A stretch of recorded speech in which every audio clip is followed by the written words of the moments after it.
नमस्कार बच्चों, मैं वीणा मिश्रा आज आपके समक्ष कक्षा 11वीं की पुस्तक अभिव्यक्ति और माध्यम से कथा पटकथा पाठ के प्रश्नोत्तर लेकर प्रस्तुत हूँ।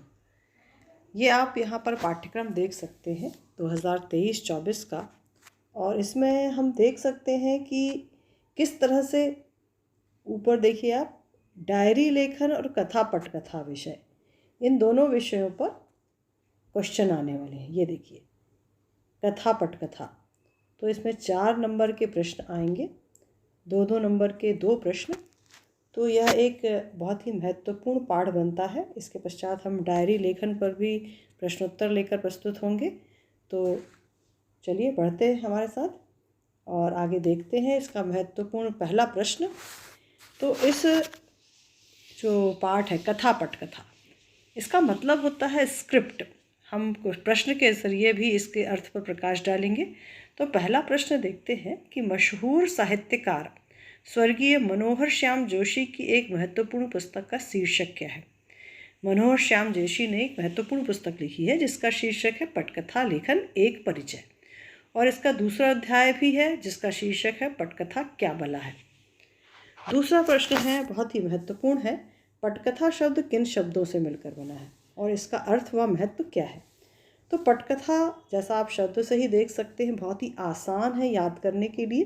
2 शब्दों के मेल से बना है। पहला शब्द है पट और दूसरा है कथा। पट का अर्थ होता है पर्दा, फिल्म का पर्दा, टेलीविज़न का पर्दा, और कथा का मतलब होता है कहानी, जो आपको पता ही है।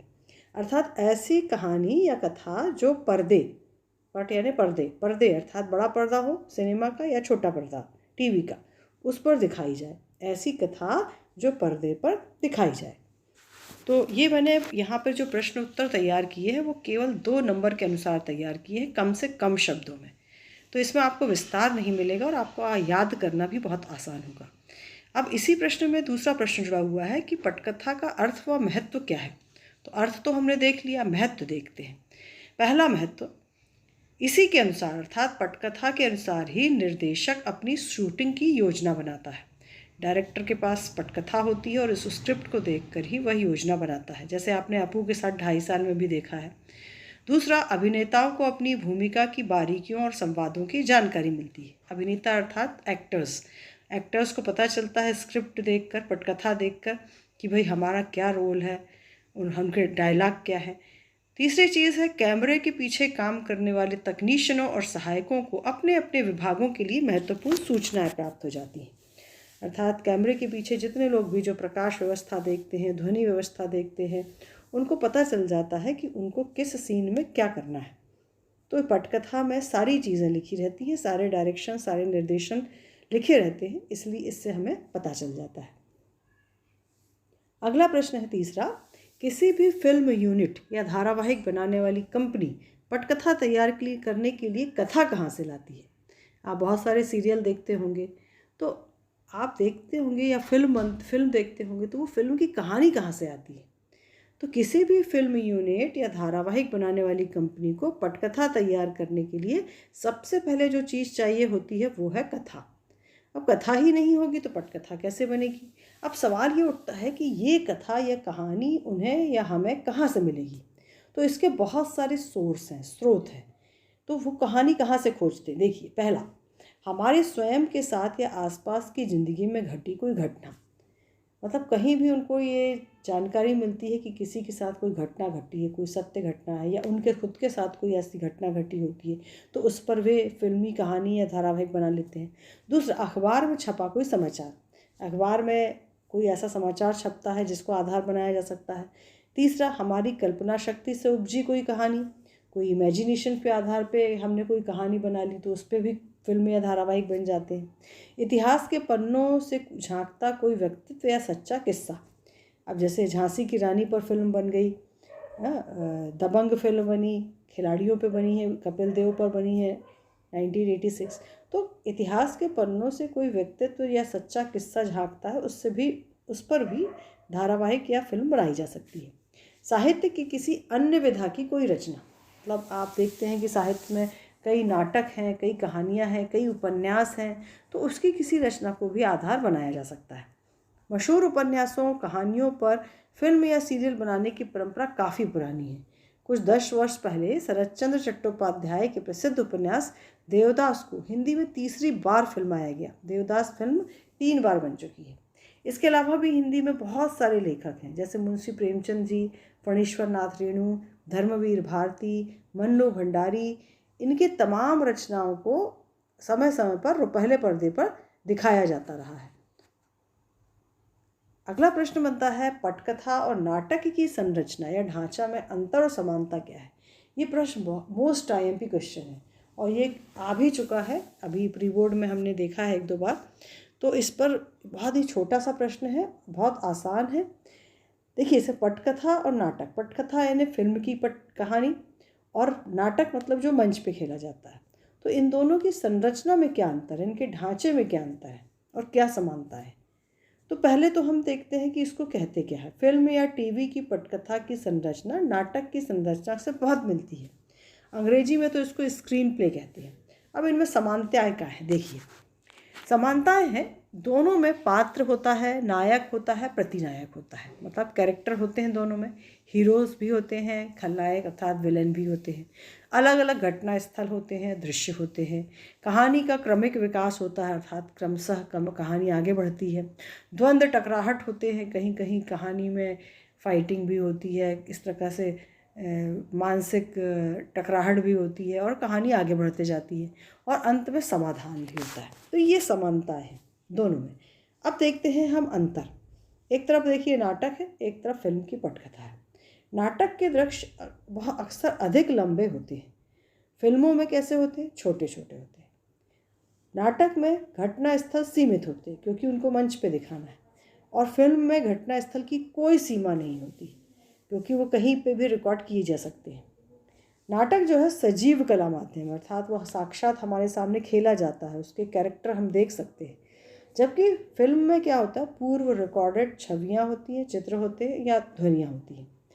नाटक में कार्य व्यापार एक ही मंच पे होता है, और यहाँ पे फिल्म में अलग अलग सेटों या लोकेशन पे फिल्म की रिकॉर्डिंग या शूटिंग होती है। ये निश्चित अवधि के दौरान होता है नाटक।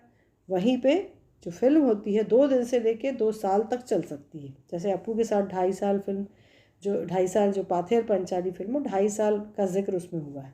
तो इसका कोई बंधन नहीं है इसमें समय का। नाटक में कार्य व्यापार, दृश्य, चरित्रों की संख्या सीमित होती है क्योंकि वो स्टेज पे खेल रहा है। यहाँ पे संख्या का कोई बंधन नहीं होता है। नाटक में कथा का विकास लीनियर अर्थात एक रेखीय होता है, अर्थात एक ही दिशा में कहानी आगे बढ़ती है। जबकि फिल्म में फ्लैशबैक भी होता है, फ्लैश फॉरवर्ड तकनीक भी होती है। नाटक में अलग अलग स्थानों की घटना दिखाना संभव नहीं हो पाता है क्योंकि वो मंच पे होता है और मंच पे दृश्य परिवर्तित नहीं किए जा सकते। जबकि फिल्म की पटकथा में क्या है, अलग अलग स्थानों की घटना दिखाना संभव होता है क्योंकि उसको हम रिकॉर्ड करते हैं, बाद में सीक्वेंस में जमाते हैं। तो ये है इसके, ये अक्सर बच्चे इसमें गलतियां करते हैं और बहुत ही सरल सी चीज़ें हैं, इनको आप अच्छी तरह से जानते हैं और इनको याद भी कर सकते हैं। अगला प्रश्न है, फ्लैशबैक फ्लैश फॉरवर्ड तकनीक क्या होती है। फ्लैशबैक वो तकनीक जिसमें आप अतीत में घटी किसी घटना को दिखाते हैं, अर्थात वर्तमान में कोई कैरेक्टर है और वो पिछली बातों को याद कर रहा है, तो वो फ्लैशबैक हो गया। फ्लैश फॉरवर्ड में आप भविष्य में होने वाले किसी हादसे को पहले दिखा सकते हैं। कभी कभी सपने देखते हैं कि भविष्य में ये हो गया, तो ऐसा करके आप फ्लैश फॉरवर्ड भी दिखा सकते हैं। अब यहाँ देखो, एक चीज़ गौर करने लायक है कि फ्लैशबैक और फ्लैश फॉरवर्ड दोनों ही तकनीकों में वापस हमको वर्तमान में आना ज़रूरी है क्योंकि दर्शक असमंजस में ना पड़े, इसलिए हमको फ्लैशबैक के बाद भी वर्तमान में आना है, फ्लैश फॉरवर्ड के बाद भी वर्तमान में आना है। इस चीज़ का ध्यान रखना है। अगला क्वेश्चन है, पटकथा की मूल इकाई क्या होती है। पटकथा लेखन में इसकी क्या भूमिका है। तो पटकथा की मूल इकाई होती है दृश्य। पटकथा जो लिखी जाती है उसमें दृश्य 1, दृश्य 2, जैसे आपकी पाठ्यपुस्तक में रजनी है जो पटकथा है, उसमें भी आप देख सकते हैं दृश्य बटे हुए हैं। तो इसकी मूल इकाई दृश्य होती है। अब दृश्य की भूमिका क्या है, तो दृश्य की भूमिका ये है कि एक स्थान एक ही समय में लगातार चल रहे कार्य व्यापार के आधार पर एक दृश्य निर्मित होता है। अब जैसे रजनी का उदाहरण लें तो पहला दृश्य है उनकी पड़ोसन के घर का, तो वो दृश्य स्थान के आधार पर, समय के आधार पर, दिन का दृश्य, सुबह का दृश्य और उनके कार्य व्यापार क्या कर रहे हैं, बातचीत कर रहे हैं, उसके आधार पर वो दृश्य निर्मित हुआ है। दूसरा, इन तीनों में से किसी भी एक के बदलने से दृश्य भी बदल जाता है। अब दृश्य रजनी में कब बदलता है? जब वो स्कूल जाती है। तो इन तीनों में से स्थान बदले या समय बदले या कार्य व्यापार बदले, ये कुछ भी बदलेगा तो दृश्य बदल जाएगा। पटकथा लिखने का तीसरा है विशिष्ट ढंग। हमेशा दृश्य संख्या के साथ दृश्य की लोकेशन या घटना स्थल भी लिखा जाता है। अर्थात जैसे दृश्य 1 लिखा तो हम लिखेंगे कि रजनी के पड़ोसन या अमित के घर का दृश्य, सुबह का समय, ठीक है। तो लोकेशन, घटना स्थल लिखा जाता है। तीसरी जानकारी है कि दृश्य या घटना खुले में घट रही है या किसी बंद कमरे में, बंद जगह पर। ये सूचनाएं भी अंग्रेजी में दिखी जाती हैं। जैसे इंटीरियर, यदि अंदर घट रही है तो इंटीरियर INT लिखेंगे, बाहर घट रही है तो एक्सटीरियर अर्थात EXT लिखेंगे। पटकथा के शुरू में दिए गए संकेत, पटकथा की शुरुआत में ही कुछ संकेत दिए जाते हैं। तो फिल्म या TV कार्यक्रम के निर्देशक, cameraman, sound recordist, art director, production manager और उसके सहायकों की अपने अपने काम में मदद करते हैं। तो ये संकेत भी बहुत ही ज़रूरी है। इसी प्रकार दृश्य के अंत में cut to, dissolve to, fade out आदि जानकारी निर्देशक व एडिटर को उनके काम में आती है। तो ये बहुत ही महत्वपूर्ण प्रश्न है कथा पटकथा के और बहुत ही आसान है। इन्हें आप फिल्म या धारावाहिक की कथा से रिलेट करके देखेंगे तो आपको याद करने में बहुत आसानी होगी। उम्मीद है आपको यह जानकारी आपके लिए फ़ायदेमंद होगी और परीक्षा में आप अच्छे अंक ला सकेंगे। धन्यवाद।